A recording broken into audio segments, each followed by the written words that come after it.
A maioria de nós já ouviu falar da Bíblia. É um livro antigo e muito conhecido, que faz declarações surpreendentes sobre Jesus Cristo, o Filho de Deus. Muitos acreditam que ele é o Salvador da humanidade e o adoram como Deus. Segundo o texto bíblico, Jesus realizou milagres. Foi crucificado sob o governo de Pôncio Pilatos, morreu e foi sepultado. Mas não termina aí. O relato diz que após 3 dias, ele ressuscitou, apareceu vivo para seus seguidores e mais tarde subiu ao céu. Também é dito que ele voltará algum dia. Além dessas afirmações impressionantes, a Bíblia fala de um Deus que ama cada ser humano e deseja se relacionar com todos nós. Concordando ou não com seus ensinamentos, é difícil negar que esse livro tenha causado grande impacto na história da humanidade. No entanto, isso nos leva a uma pergunta importante.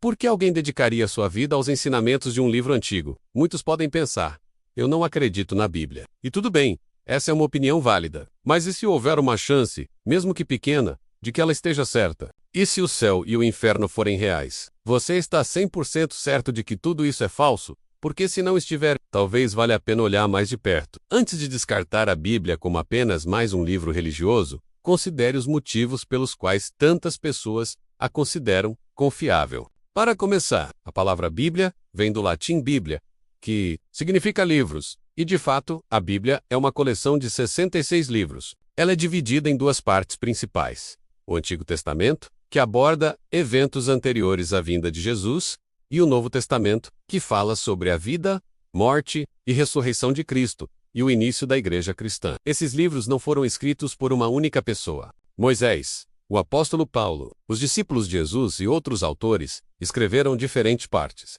Um desses autores, Lucas, era médico e seguidor de Jesus. Ele escreveu uma das 4 biografias de Jesus que abrem o Novo Testamento: os Evangelhos, Mateus, Marcos, Lucas e João. Em sua introdução, Lucas afirma que investigou cuidadosamente os fatos relatados por testemunhas oculares, para que seus leitores tivessem certeza do que estavam aprendendo. Outro exemplo é Pedro, discípulo de Jesus, que escreveu que eles não estavam repetindo mitos engenhosos, mas falando como testemunhas oculares da majestade de Cristo. O ponto aqui é claro.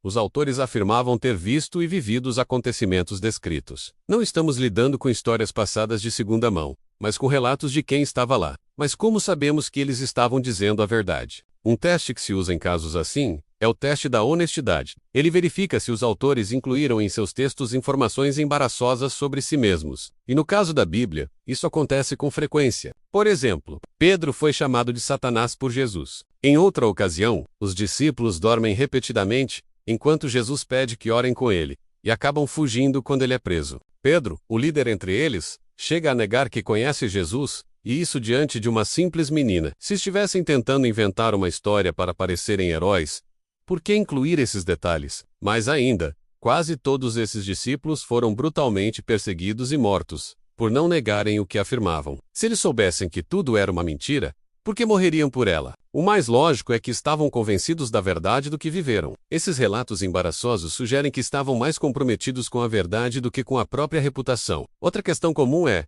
como sabemos que o que lemos hoje é o que foi realmente escrito? Não seria como um telefone sem fio, com a mensagem se perdendo ao longo do tempo? Para responder isso, usamos o teste da transmissão, que compara o intervalo de tempo entre os escritos originais e as cópias mais antigas que temos. Por exemplo, os escritos de Plínio, o Jovem, têm uma lacuna de 750 anos entre o original e a cópia mais antiga.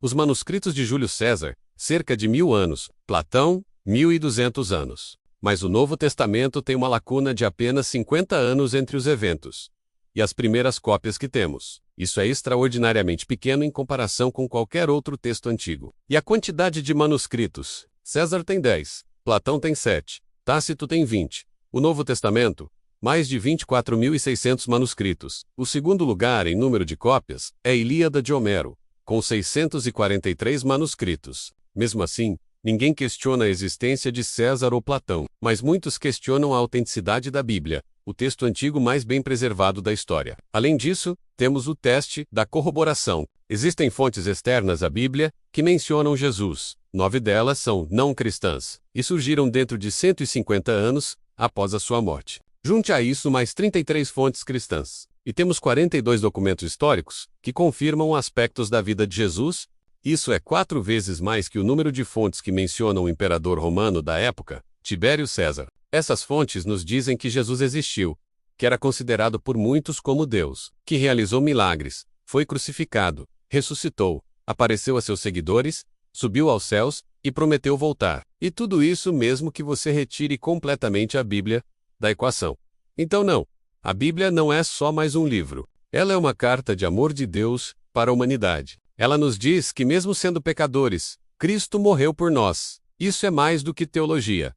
É uma expressão profunda de amor. Quando lemos a Bíblia, não deveríamos apenas passar os olhos pelas páginas, mas deixar que suas palavras passem por nós. A Bíblia é confiável. Ela tem base histórica, documentação abundante, relatos de testemunhas oculares e confirmação de fontes externas. Ela fala sobre a verdade. A verdade é esta: Deus ama você, e Ele escolheu esse livro como forma de te contar isso. Talvez não seja possível explicar tudo em um único vídeo ou texto, mas o essencial está aí. A próxima pergunta é: quem foi Jesus realmente? Essa é uma conversa para outro momento. Mas, até lá, talvez seja a hora de abrir a Bíblia e descobrir por si mesmo. Porque, se for verdade, então é a verdade mais importante que você poderia conhecer.